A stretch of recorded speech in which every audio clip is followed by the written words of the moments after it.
Eu tenho que pagar imposto fazendo plantões como pessoa física? Abrir um consultório, o que eu devo dar atenção? Se eu abrir uma PJ médica, fica mais fácil a burocracia? Olá pessoal, eu sou o Odacir Júnior, a minha empresa é a PEC Contabilidade e um dos segmentos que nós somos especialistas é na área da saúde. Por isso eu vou te mostrar aqui diferentes formas que você, médico e profissional da área da saúde, tem para atuar na sua carreira, sob o ponto de vista contábil e tributário. No decorrer da sua carreira de médico, você vai evoluir em muitos aspectos. E durante todo esse processo, de uma coisa você não vai escapar: pagar impostos. Da atuação como pessoa física, passando pela PJ médica, até tendo uma sociedade médica, você vai pagar impostos, tanto na pessoa física quanto na pessoa jurídica. E muito normal acontecer você pagar imposto nas duas, tanto na pessoa física quanto na pessoa jurídica. Neste conteúdo eu vou te explicar e fazer uma panorâmica das fases que normalmente o médico e profissionais da área da saúde percorrem, e as repercussões em cada uma delas, demonstrando alguns pontos de atenção. E para saber os detalhes de cada etapa, eu vou fazer uma série para médicos e profissionais da área da saúde. E a cada episódio eu vou abordar as características de atuação e como você pode se preparar para pagar menos impostos dentro da lei. E para isso, olha só, já se inscreve no canal, ativa as notificações, assim você vai receber um alerta cada vez que eu publicar conteúdo novo por aqui. No início da carreira médica, a maioria vai se dedicar a fazer plantões. Nessa etapa, não há custos significativos na execução da atividade médica. E o imposto a pagar é o imposto de renda, na tabela progressiva que vai de 0 até 27,5%. Ainda que os hospitais exijam desses médicos que estão prestando serviço, fazendo plantões, os hospitais exijam que ele abra uma PJ para poder receber ali os seus rendimentos. Os hospitais eles fazem isso por quê? Porque como pessoa física diretamente, eles ficam obrigados a fazer a retenção tanto do imposto de renda quanto do INSS, o que onera demais para o hospital, porque além da retenção ele tem que recolher uma parte que compete a ele. Então ele solicita que os médicos abram uma PJ. E apesar dos médicos abrirem uma PJ para poder estar atuando ali fazendo seus plantões, o próprio médico não vê essa PJ como uma empresa e também não se vê atuando como um gestor da empresa. E isso ele só vai aprender lá na frente, depois quando ele tiver o consultório, tiver a clínica, onde eu vou explicar essa etapa no detalhe. Muito bem, como um autônomo ali prestando serviço para o hospital, fazendo plantões, não há grandes preocupações para o médico. Ainda que o hospital exija ele abrir uma PJ, um procedimento muito simplificado, ele vai fazer apenas uma nota, vai fazer ali o recolhimento e pronto. O médico não faz uma gestão, não trata aquilo como uma empresa. Agora, chega a etapa onde o profissional da saúde, médico ali, ele vai querer abrir o consultório dele, ele vai querer atender pacientes particulares. E aí começa a ter um nível de complexidade um pouco maior. Por quê? Vamos lá. Começa a acrescentar situações e a necessidade do médico dar atenção para coisas que ele não tinha anteriormente necessidade de se preocupar.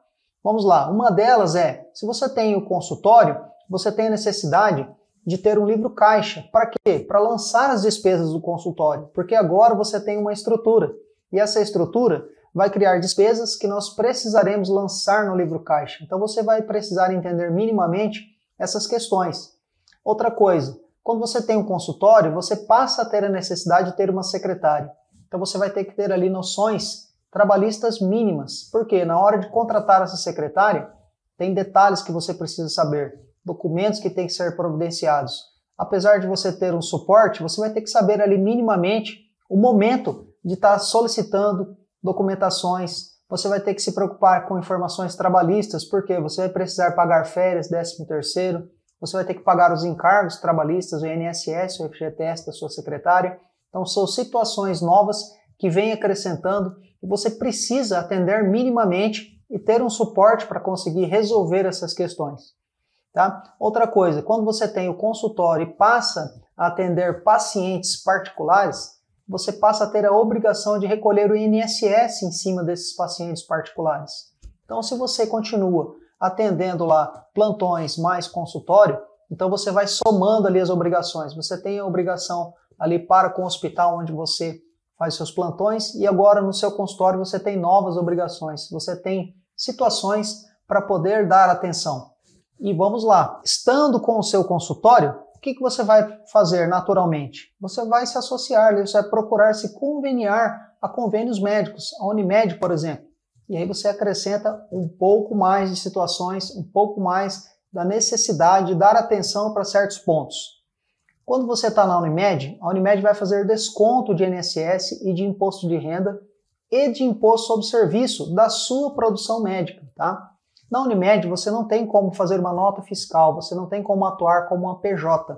Ali você vai se credenciar como um cooperado, pessoa física, e você vai ter que dar atenção para essas coisas. Você vai ter que entender se o INSS que você está recolhendo, ele está dentro do limite máximo. Porque o INSS você não recolhe sobre todo o seu rendimento, ele tem um teto. Então você vai precisar organizar a sua atuação lá no plantão, a sua atuação nos particulares do consultório, e você vai ter que organizar junto, fazer uma análise conjunta com os rendimentos do convênio, para que você não recolha acima do teto. Então é mais um item que precisa ser dado atenção. Você vai precisar de uma organização financeira mínima já, para você saber se o trabalho que você realizou lá no convênio, ele foi todo pago para você. Você precisa fazer essa conferência, você vai ter que fazer uma gestão do que entra na sua conta agora, dos particulares, dos plantões e dos convênios. Se você não controlar isso, você acaba não sabendo se você recebeu todo ou parte e não tem como fazer ali um controle efetivo. E isso vai começar a te perturbar, porque na sua atuação médica você vai ter tantas preocupações. Se você não der atenção para isso, vai ser mais uma que vai se somar e vai ficar ali tirando a sua tranquilidade. E ainda, você pode pegar o seu consultório e transformar ele em uma clínica. Você expandiu ali. Agora você tem uma clínica, você tem pessoas dividindo espaço, você tem outros profissionais. Você criou ali um ambiente onde você tem atuação de outros médicos com atividades complementares à sua atividade.